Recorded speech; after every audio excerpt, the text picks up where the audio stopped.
At the BAFTAs, the tables were turned. And this happened the other night. BAFTA goes to Gaza. Doctors under attack. Yes. These are the findings of our investigation that the BBC paid for, but refused to show. But we refuse to be silenced and censored. And we thank you. Thank you. We also want to dedicate this award to Jabba Badwan and Osama al-Ashi, the two journalists on the ground who made this film for us. Just a question to the BBC. Given that you dropped our film, will you drop us from the BAFTA screening later tonight? Ooh. Oh, I also have some other good news. Tiago Abia, the Brazilian, and the Spanish flotilla, I forget the men from Spain, people, forgive me. The two remaining activists from the flotilla are home, are back That's home. great. Yes. I cannot remember his name. Spanish man, silver fox looking, I don't know. Anywho. Let's pull it up real quick from Al Jazeera. I was thinking about Haaretz, but no, I don't want to give them the satisfaction of us reading their article. So let's read it from one that has been pretty good to us. And no, I know Tiago. I know that. I know him. I couldn't remember the other guy's name. The one. Yes, I know who Tiago is. The other one. Gaza filmmakers slam BBC after shelved documentary wins BAFTA. We refuse to be silenced and censored, journalist and presenter Ramita Navai says while accepting the award. Good. Good. Good.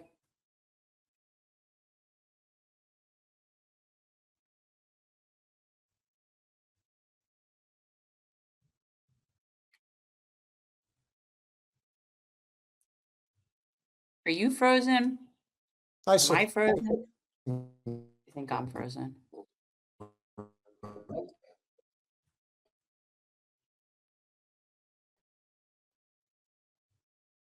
Good for them. It's Peter frozen, by the way. It was Peter frozen. Okay, I thought is, it was me. Okay, Peter, you were frozen for a bit. He might still be. Yeah, Peter, you're still frozen. Okay, I thought maybe it was me because I was having internet issues a little bit earlier. So, Peter, you keep freezing. I can't tell if he's just very. Yeah, if it's not your internet, try refreshing your page, Peter. Yeah, you got to refresh. All right. Unfortunately, I can't share that article. Colin, do you want to pull it up? Just look up Gaza doctors under attack for Al Jazeera. I'm not in Boulder. I used to live in Boulder. I went to college at the University of Colorado a long time ago. I love Boulder. It's too commercial now. When I was there, it was still like a bunch of head shops and, you know, people playing hacky sack and shit. Now it's probably, you know, lattes and Lululemon. I don't know. Not that there's anything wrong with lattes or Lululemon, but you know what I'm saying. You went to Colorado State? You were up in Fort Collins? Cool. Scroll it, Colin. Yeah, I don't know why my connection is so bad, but anyway, keep going.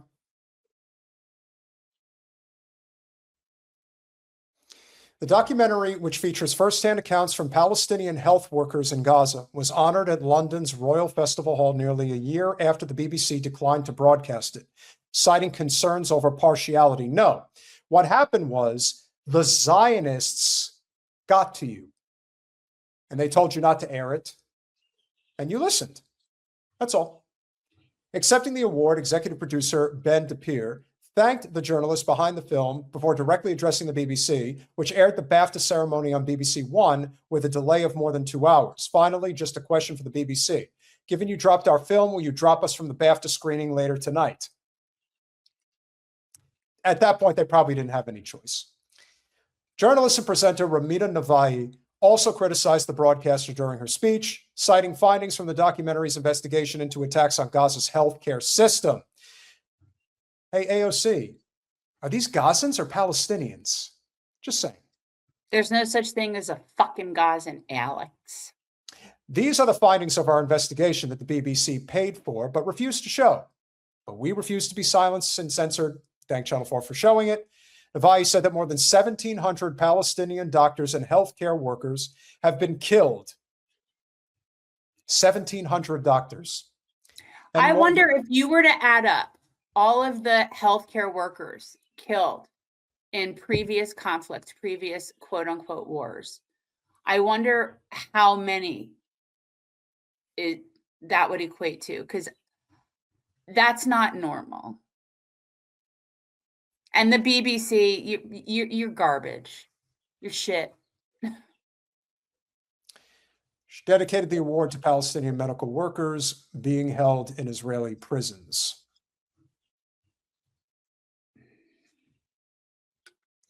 According to British media reports, the BBC edited portions of Navai's remarks from its televised broadcast. Of course they did. After consultations with its compliance team. The BBC originally commissioned the documentary from the independent production company Basement Films more than a year ago, but delayed its release while conducting a review into another Gaza-related documentary, Gaza: How to Survive a War Zone. Okay, hold on. SS Wolfenstein, they're not Arabian. They're Palestinian. They speak Arabic. So do other peoples, like Syrians. And I'm not exactly sure, but I would, yeah, probably Yemeni too, I think. But they're not Arabian. They're Palestinian, please. All right. The broadcast later decided not to air Gaza: Doctors Under Attack, saying the film risked creating a perception of partiality that would not meet the high standards that the public rightly expect from the BBC. You mean the Zionists in Britain don't feel safe? Why don't you call the thought police while you're at it? I'm so disgusted. Speaking backstage after the BAFTA win, DePere praised Gazan journalists Jabir Bodwin and Osana Al-Ashi, who contributed footage for the documentary, saying the team woke up every day wondering if the two journalists on the ground were still alive. SS Wolfenstein, Jordan, Transjordan, is it a real place? It's not a real place. They're all people from the Levant. That's a made-up thing where we drew a line. Syria is a real place, although it should be a lot bigger. Palestine's a real place. Jordan is not so much a real place. If you go and look back in history at the British Empire and the way that they, in conjunction with France, and yes, to a lesser extent, the United States, how they drew lines in West Asia and created these countries. Do you know how they designed them? They designed them specifically to ensure that warfare would exist if they did it that way.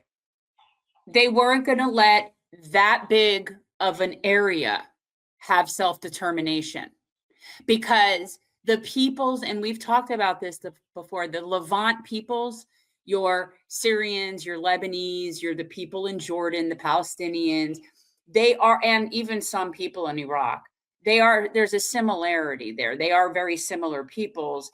And a long, long time ago, before they drew up the Sykes-Picot Agreement, before the UK and France drew lines and just made shit up, they actually polled different villages in that region after the Ottoman Empire. They actually polled Christians and Muslims and Jews in different villages in that region. And overwhelmingly, they wanted to be what would have been called Greater Syria.